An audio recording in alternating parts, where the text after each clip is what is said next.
Okay. Hi everybody, this is John Farian with Live Large Universe. We are live on YouTube, and as you guys come in, go ahead and let us know where you're watching from. We have a unique situation tonight. We're actually going to walk you through a PowerPoint presentation that Bryan Bennett is going to be joining us here shortly, and with that, he's going to be on the phone tonight, so a little different. We've got the PowerPoint presentation up, and he's going to just kind of voice over it with us as we go through it. But before we get too far into the show, I just want to let you know that tonight's show is sponsored by Mountain Lab gear, right? So there's a website, Mountain Lab Gear. You can get on there, and tonight they've put up a prize, which is an 800 lumen flashlight. This is an LED flashlight. I have one of these. It's amazing. I literally have it out with me almost every morning on a walk, and each week I recharge it. Each I get a week out of it, and out for a walk every day and go in there. So again, come into the comments here, drop it in the comments, let us know where you're watching from, and we're going to walk you through a story from Bryan, who's on the search and rescue team with the Weber County Sheriff's Office in Utah. And so let me go ahead and drop down the picture here, and I'm going to bring up the PowerPoint. So Bryan, why don't you go ahead and give us a little introduction and tell us a little bit about yourself over the phone here as I bring up the PowerPoint for everybody to see. Okay, I can do that. Thank you. So my wife and I live in South Weber, Utah, and have been here in Utah for most of our lives. And both of us are actually members of the Weber County Search and Rescue team out of Ogden, Utah, and been on that team for 20 plus years.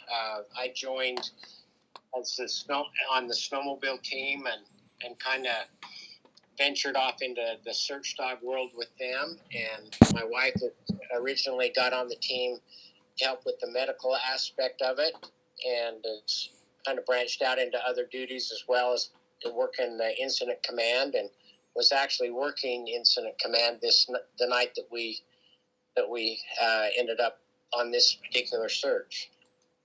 That's great. So, Bryan, I know it's amazing when folks like yourself have been involved and gotten the training and over the time done, search and rescue. And I know you're also an avid snowmobiler, right? So I know you have, partnership with Ride Rasmussen Style as well, and you're one of their instructors there too. If you want to touch on that for a brief minute too, and let us know kind of your role there.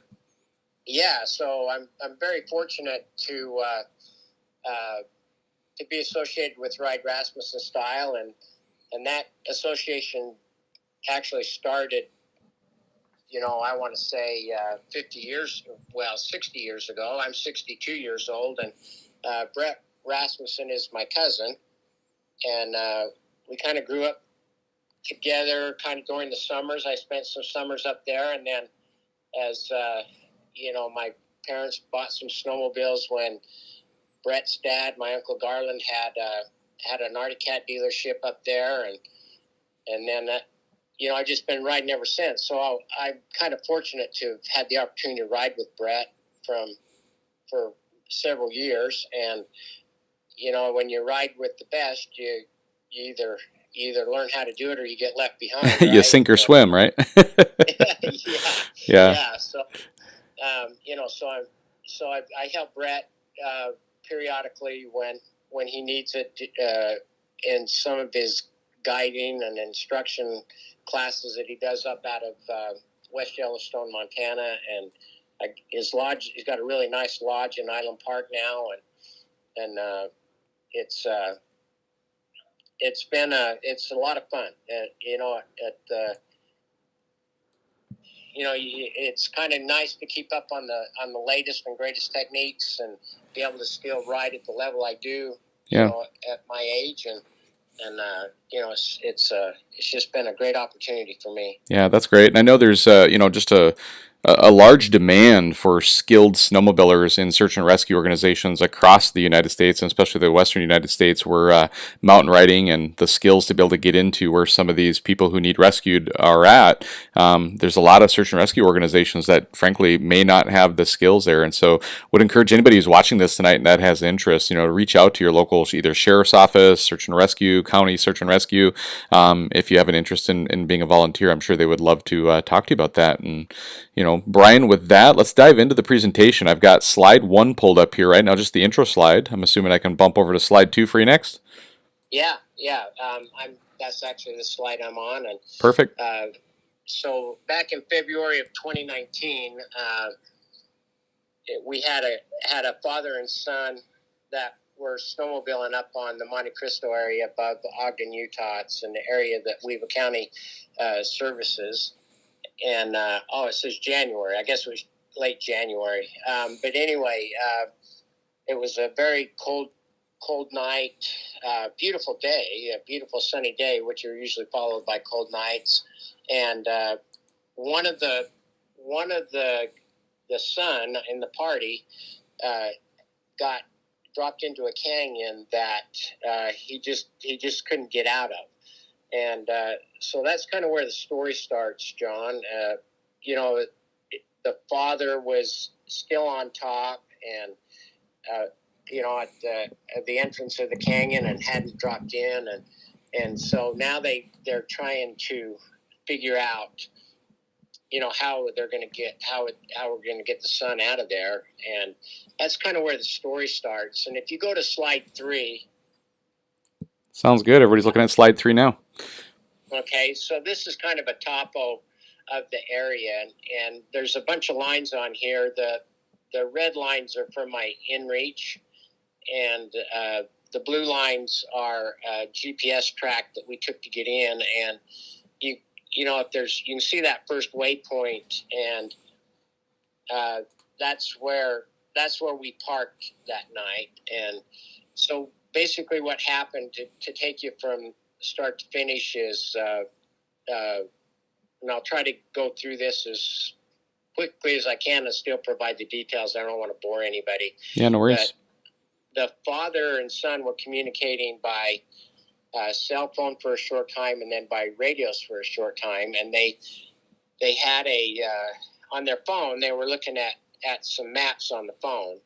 And the decision that they made was that the son, he could continue down that canyon and continue out the bottom.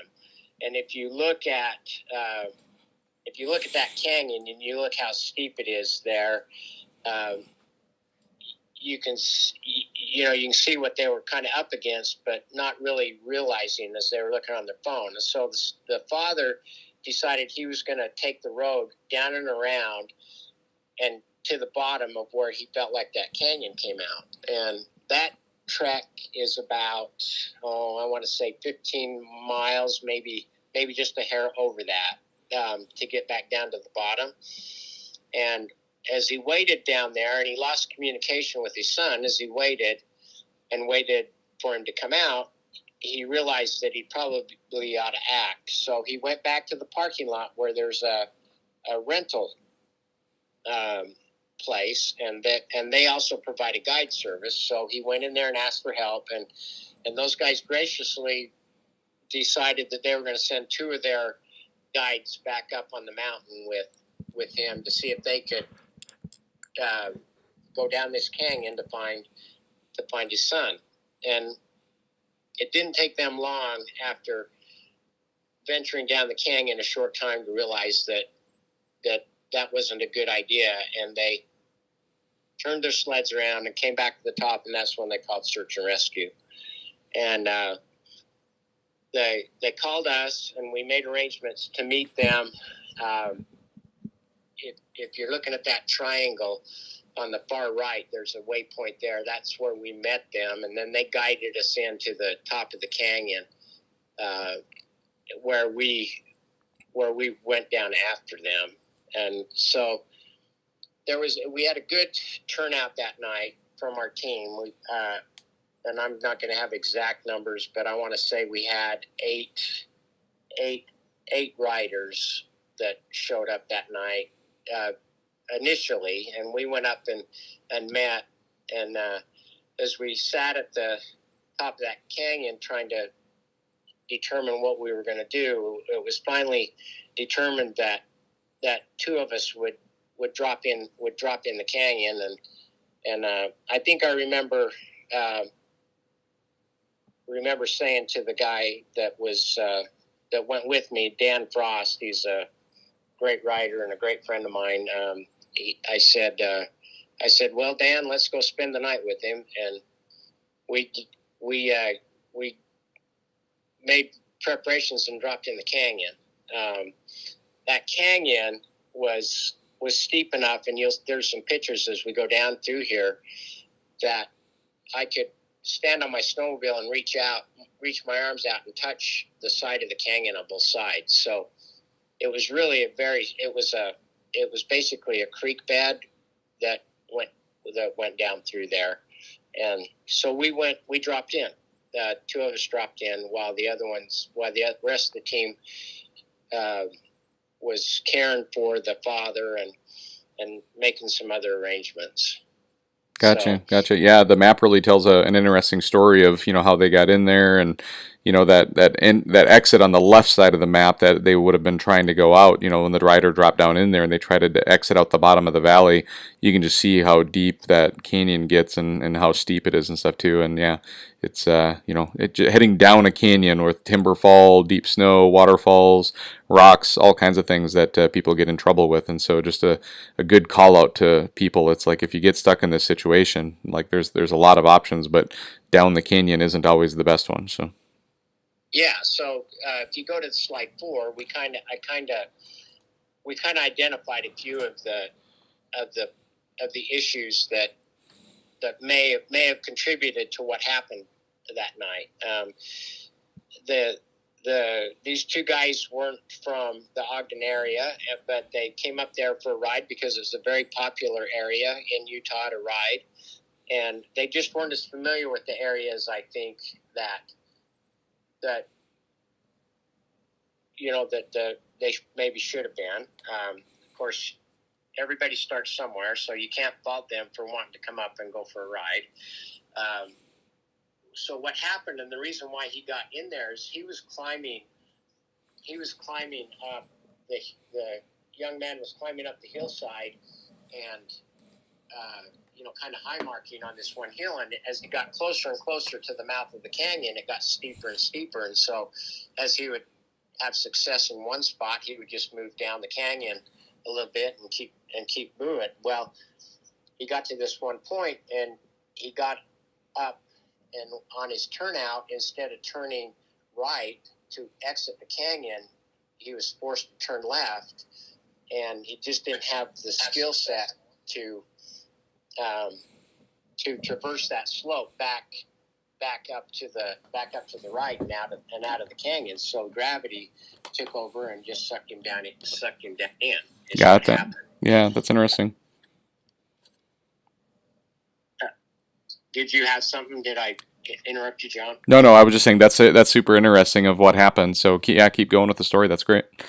Yeah. So basically, we kind of figured out through some conversations with them that their radio kind of quit working. They didn't have a personal locator like an InReach or a Spot. They didn't have a GPS. They did have a cell phone, but the service was very, very poor, and they couldn't communicate via cell phone for very long, and there just was no personal communication with the riding partner. So the dad was kind of watching, and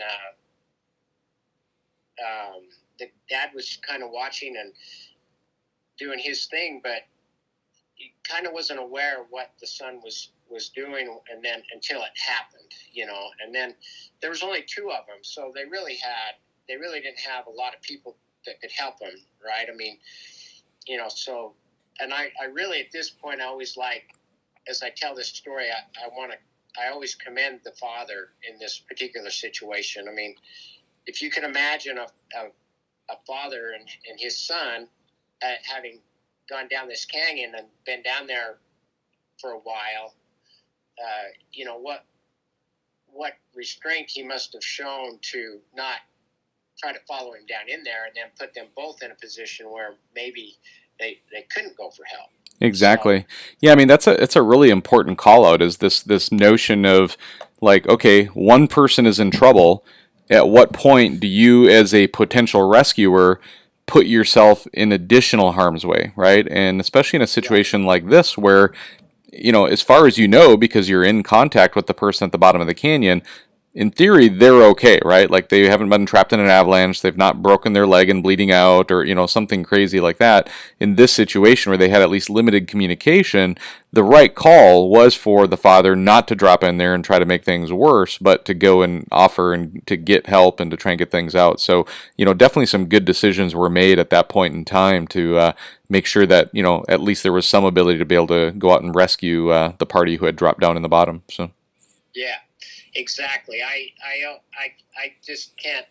I try to often put myself in that position, and not just with my son or my grandson, but if it was just a good riding partner, somebody you rode with all the time, what would you do?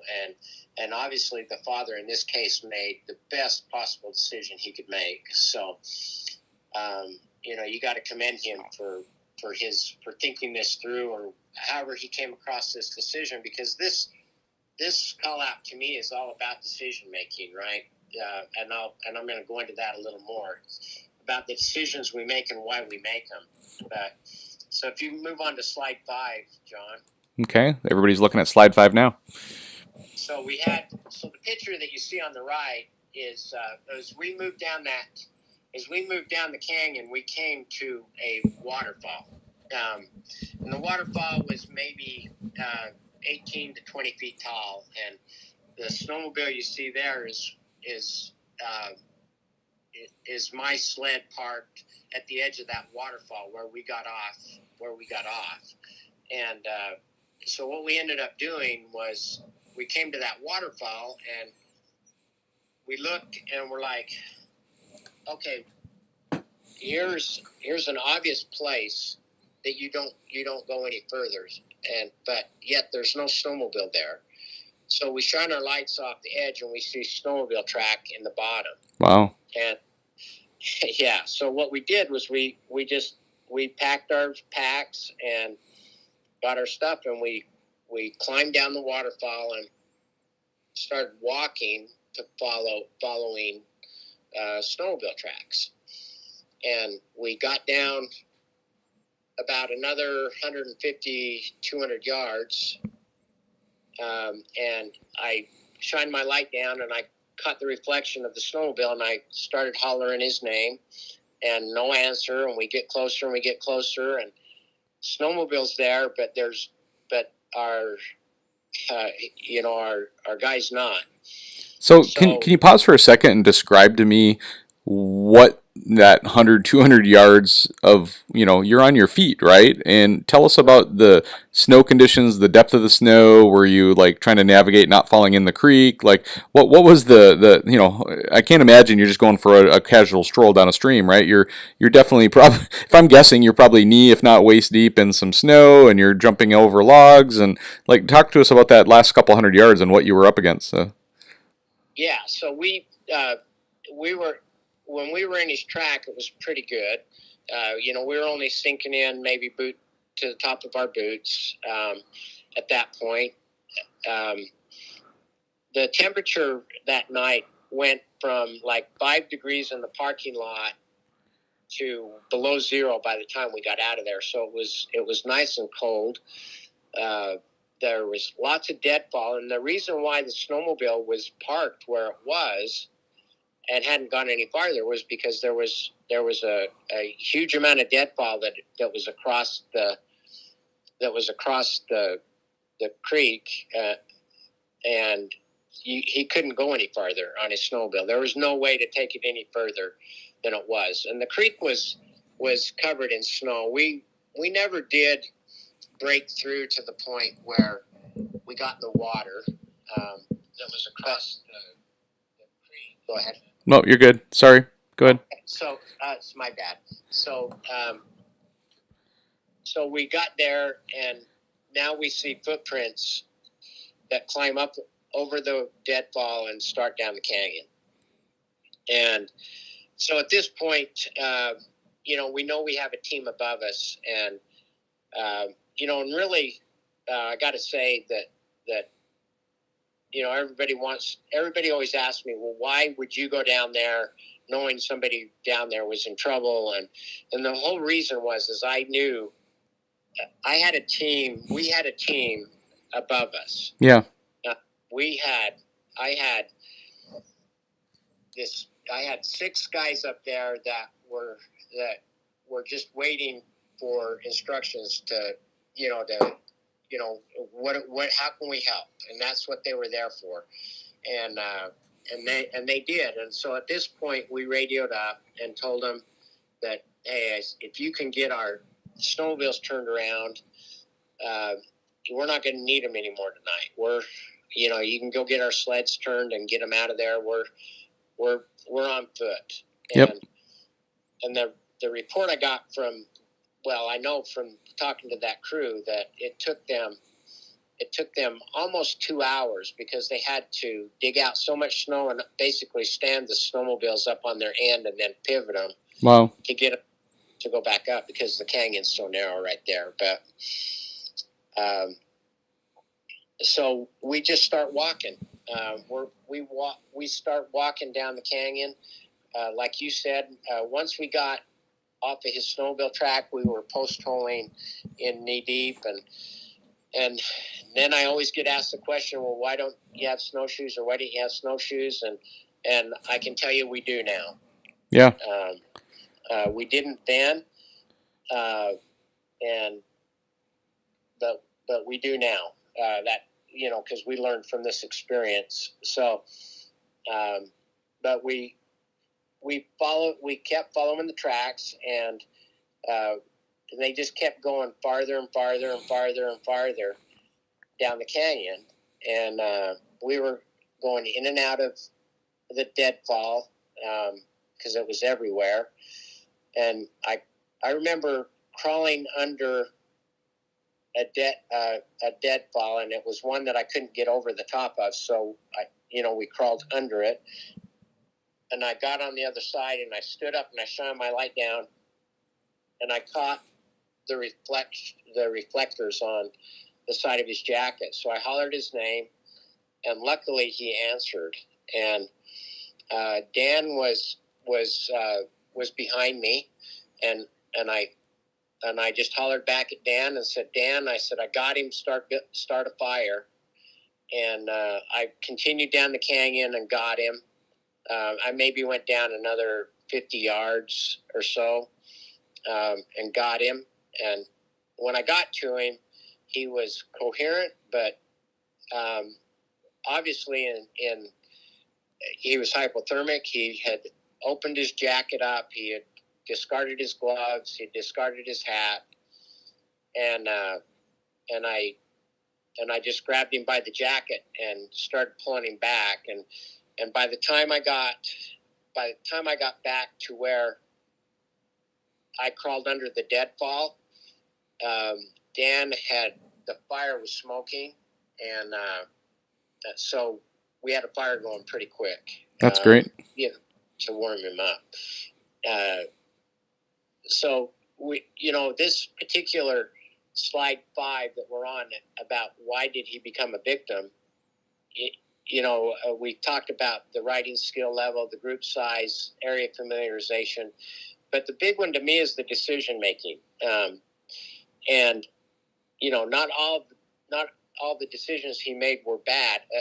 And then you can see I cut at the time in bold letters. And the reason why I say that is because my personal, this is just an opinion, is that as human beings, we don't make decisions knowing or thinking that it's a bad one and that might cost us our life, right? I mean, exactly. Every decision that we make is because we think we're doing the best thing for our survival. Exactly. So what we found out, to give a little background at this point, is that to get his snowmobile over that waterfall, he pulled his skis over it so that they were hanging over, and he slid down on his feet or butt or whatever, however he got down, and then crawled up enough to reach up to grab his ski and then pulled the snowmobile over. Wow. Luckily, So he didn't pull it on top of himself, right? Just think if he had been pinned at that point, he would have been really bad, bad situation on top of everything else. So. Yeah, but think about that decision. I mean, yeah. What is it that, obviously he felt like continuing down the canyon was his best chance. Yeah. To that, or he wouldn't have done it, right? Yeah. I mean, assuming human nature is we're all the same. And the only reason why he didn't continue down the canyon was so then he gets stopped again by the deadfall, and instead of hiking back up the canyon, he still continues down the canyon. So you have to wonder about that. So if you go to the next slide. Okay, we'll go to slide 6. The picture up in the upper left-hand corner, is looking down off of the waterfall. Okay. So that's what he pulled his ski up to, and then climbed down, and then pulled his sled over. Yeah, that's insane to look at that and think like, yeah, that seems like a good idea. But again, in the moment, if you felt like that was the right idea or the right plan. Right. So. Right. I mean, and then the picture on the bottom right is his snowmobile. Okay. Down in there. And then you can go right to 7. Okay. So this picture here, if you look at where my InReach track ends, right there, and the red and the green starts. Yeah, the lower right-hand corner, and you can see. Yep. Yeah. So that green line is where he was headed. It actually ends on what we call Ant Flat Road, and it's a very popular road. But that's where he was headed. Okay. It's 3.2 miles from the spot where we found him. In that terrain, those conditions, that's an impossible feat, right? I mean, might as well have been 1,000 miles, honestly. So. Yeah, in sub-zero temperatures, that's impossible. Without a hat, without gloves, right? So. Well, and he, so it's 3.2 miles. So we get him back to the fire, and we had such good support. Cache Valley, which is a neighboring county, they were called, and they were trying to work their way up the canyon, which was not going to happen. And so there was, we get to the point where we have to make a decision on what we're going to do. We actually had a helicopter flying that night from the state, trying to support us as well.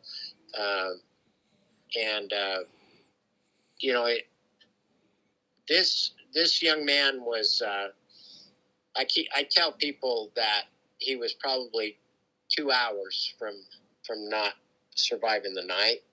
That's just a non-professional or non-expert estimation, but just based on the condition when we found him. Yep. We got the fire going, and we had a metal cup, and we heated up water and melted snow, and we were giving him. We had some food that we gave him. Dan had an extra jacket with him that he gave him, and we got some extra gloves on him, and kind of got him warmed up good. And at that point, there's a bunch of deadfall on the bottom of that creek. So, and there's a lot of radio chatter going on, right? I mean, our command center was wanting to know what was going on, and the Cache Valley guys were trying to help, and my team, those guys were up above, wanting to help, and they were already in action. They'd moved, they'd gotten our sleds out of the way. They had built a rope ladder, assuming that we were going to be going back up that waterfall, to get us back up that waterfall. And all these things they were kind of just acting on. And I finally just kind of got to a point personally where I was a little overwhelmed. I want to say, not out of control, but maybe overwhelmed. So I asked if I could just turn the radio off for 30 minutes and concentrate on our subject. And I said, we'll get back to you in 30 minutes. And that's what I did. And so Dan and I were talking with him and getting him going, keeping him warm and making sure he's doing good. And he really started to do well. He's doing a lot better. And so we told him, I said, you have to make a decision.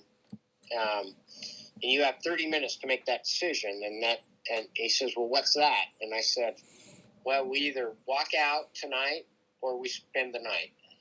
And he says, and this is about 11:30.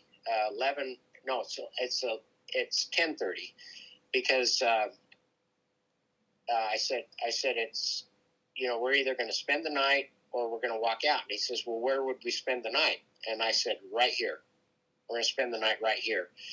And about that time, the fire kind of died down just a hair. And Dan commented, he says, yeah, it'll be tough to keep this fire going tonight. And it wouldn't have been. I know Dan would have kept that fire going for sure. But it was kind of convenient. It went down, and he said, okay, let's walk out. So I got on the radio, and I said, okay, we're walking out, and we're going up, and I'm gonna take 30 more minutes, and we're gonna spend 30 more minutes working with him, getting some more food, getting some more water in him, making sure he's good and warm, and then we're gonna start up. And I radioed up and got a hold of the guys that were up and waiting, and I said, hey, we're going to be low on water. You guys need to hike down and get us, bring water. And so they packed up water and started down from the top. And 30 minutes later at 11 o'clock, we started our hike out. And the distance that we traveled, John, from where we left our snowmobiles to where we found him was 0.8 of a mile. Wow. So we had 0.8 of a mile to hike back up. Yep. And the helicopter was flying, trying to find a landing zone, and they couldn't. It was just too steep, and the snow was too deep to hike to a ridge top. So we felt like staying where we were and using the tracks that we'd made coming down. And then the guys coming down were also packing it down for us, and so we started out, and I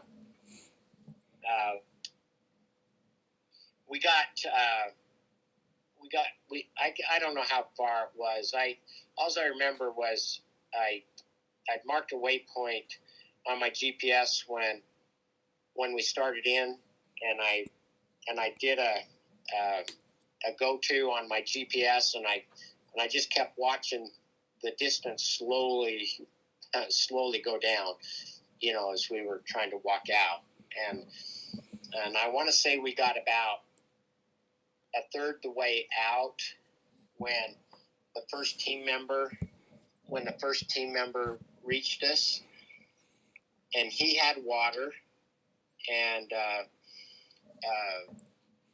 I was concerned about Dan because Dan had given his jacket up for the guy, Mm-hmm. And so I asked, I believe it was Caleb Stoker, but I asked him to just kind of look after Dan and walk out with Dan, and I would keep walking out with the subject, and then two more guys came, and I kind of turned the subject over to them. I said, okay, you got him. And then one other guy showed up, or at least one. And I said, well, you got the short straw. You got me. You gotta make sure I get out. Yeah. And we started up when we just finished the hike. The helicopter we were in constant contact with the helicopter, and he said when we need about 15 minutes. So when you think you're 15 minutes from the top, holler, and we'll fly out. And they could land about where we parked our snowmobiles. Wow. Okay. Yeah. And so, excuse me just a second. I'm going to grab a drink. Yep. Sorry about that. I don't know why. When you do a lot of talking, you dry out. No worries. So. Well, this one's one that, honestly, it still keeps me up nights sometimes. But, yeah. Well, how many hours total were you involved in the search on this day? Say that again. How many hours total were you out on this search and rescue mission that day? Well, we started. I think I left my house at. I think we left the house at 6 o'clock, and we got home. We got back to command at just around 2 a.m. Okay, so yeah, late evening, evening all the way into middle of the night scenario. So, and you can imagine the exertion that you had just in that time frame, and that other person having been out snowmobiling all day, and then having to go through a lot of that stuff too. So, yeah. Awesome. So anyway, we called the helicopter, and at this point, I felt like because Dan had given up his jacket and he was already cold and it'd been a long day. I felt, we felt like that the helicopter ride was in his best interest, and there was guys in the parking lot that had shown up that were there, so they flew a rider up, somebody to ride Dan's sled out, and Dan and the subject ended up flying out on the helicopter and getting back to command. Yeah. Where the paramedics were waiting, for him. So this one turned out well. But if you go to slide 8. Yeah. Okay. Everybody's looking at slide 8 now. So, there's a lot of things that could have happened differently in this scenario. And honestly, I want to blame cell phones for this a little bit, or your familiarity with your cell phone and your picture, because they were looking at a map on a cell phone, and they really only had to travel 4 inches, right? Yeah. And I think that sometimes we don't look at the scale and understand that 4 inches is 4 miles. 4.2 miles. Yeah. 4 miles. Yep. Which, if you look at the fact that it was 3.2 miles from where we found him, and we had gone in 0.8 of a mile. Yeah. He had 4 miles to travel to get out of that canyon. And looking at it on the cell phone, it's 4 inches. Yep. 3 inches. Whatever it is. So I think that had a lot to do with it, but I think, and then some other parts of the story are that he had a helmet with him, because we could see him using the helmet to brace himself. He was making dents in the snow. Yeah. As he was walking down. But when I found him, he didn't have a helmet. Okay. And I asked him if he'd built a fire, and he said, yeah, he built a fire. He didn't have anything to build a fire with except for some. He had a couple of dollar bills in his pocket, so he took those out and he built a fire, and he had a little fire going. But he put his lighter down, and as he was moving around trying to stay warm, he seems to think that he stomped his lighter into the snow and he couldn't find it. Yeah. So there's that. But up the trail a ways, where his snowmobile was, where that deadfall was, and all that wood that he couldn't get around, was a snowmobile with 9 gallons of fuel. Yeah. Yep. And so. Yeah, You know, in go ahead. hindsight, with a calm, cool, collected, clear mind, there's so many things that can be done, right? I mean, snowmobile has fuel. Literally, you could, if you're not getting out anyway, you could burn your snowmobile to, to keep alive and stay warm if you had to for a period of time. And Yeah, there's all kinds of tools and things that and are I'm not available. trying to be critical Yeah. of him, But no, I mean, and I don't I think think that that, I mean, go ahead. I'll just say this, Brian, is like, I've heard enough search and rescue stories that this situation is not unique to this rider, right? I think what very much happens is, there's this phrase that people sometimes will say, it's a death by a thousand cuts. It's, not one bad decision, but it's a series of really small, what seems like insubstantial, not big decisions that were going to be, consequential, but like as they add up, one bad decision leads to the next, and before you know it, you're beyond any point of return, and you've gotten yourself into some serious trouble. And there was a recent search and rescue mission that was literally just amongst some friends. The guy got out, but we went back up and rescued sleds, and the next day we went up and looked, and it was like, oh yeah, this wasn't that bad of a situation. But in the moment, that person knew they were in trouble and they were by themselves and they shouldn't be there, and they got out. And so, even on a very small scale, this same scenario happens where, perception in that moment when you're making decisions alone and it's a life threatening situation in your mind, you no longer do you become rational in some cases. So, Yeah, and again, I don't believe that these decisions we always refer to them as bad decisions. yeah. But when you're making that decision, you don't consider it a bad decision, or you wouldn't have made it, right? Yeah, exactly. So, they end up being bad decisions. But at the time, you certainly believe that this is your, based on everything that you know, Yep. and your experience with the area, and all of those things, maybe how long you've been snowmobiling, or in the backcountry, or a hunter, or however you travel in the mountains, that those experiences help you make decisions that don't end up being bad. So if you go to slide 9. Okay. So this is kind of, if you're lost in the backcountry, or something happens in the backcountry, you can stay put. I mean, honestly, if he would have stayed put, and because his dad made decisions that were good, that ended up being good, we would have found him, fairly quickly, right? Yeah. I mean, we'd have found him really quick. If he hadn't left his snowmobile, we'd have found him very quick.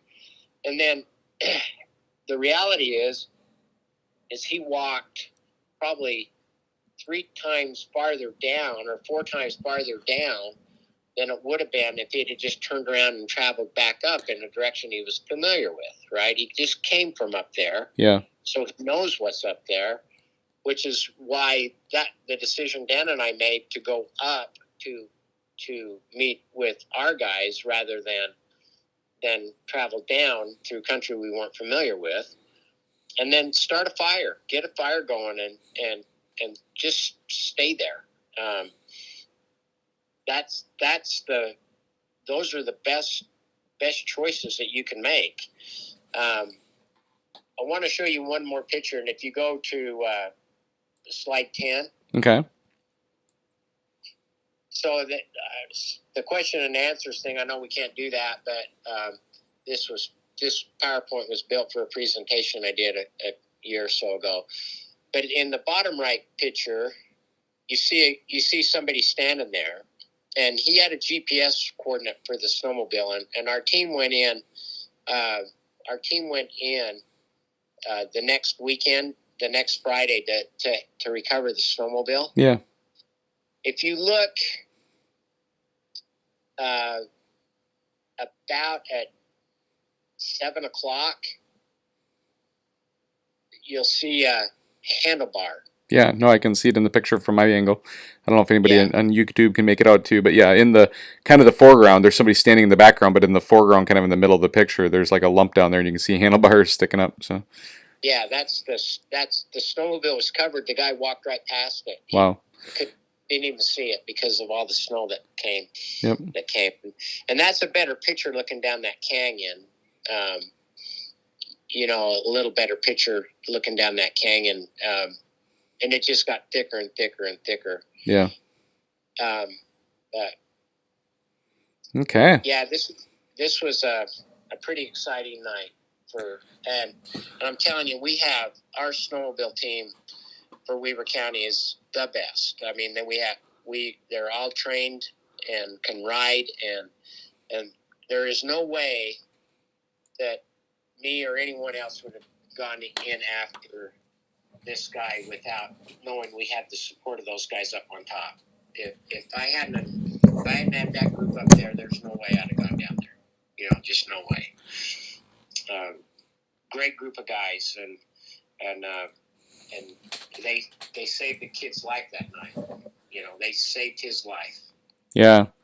Well, Bryan, I mean, it's quite a story, and I think having heard some search and rescue stories in the past, and hearing this one again too, there's always a common theme, which is, I mean, as much as you can, if you're lost and you're turned around, and help is on the way potentially, with this guy's dad who's reached out to him, staying put, starting a fire, making sure that you're safe versus pushing on and pursuing on into unknown territory is definitely a lesson learned there, and even group size in this case, right? Like with 2 riders that, potentially depend, we don't know, I don't know personally, probably better than I do, the skill level versus the terrain that they were in.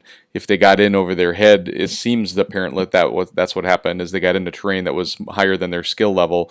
With just 2 of them, it created a really tough situation because, even if there was 3 or 4 people, maybe someone could have went down to try to help that was maybe a different rider, skilled rider, without putting the entire group at risk, right? They could have maybe temporarily tried to rescue themselves.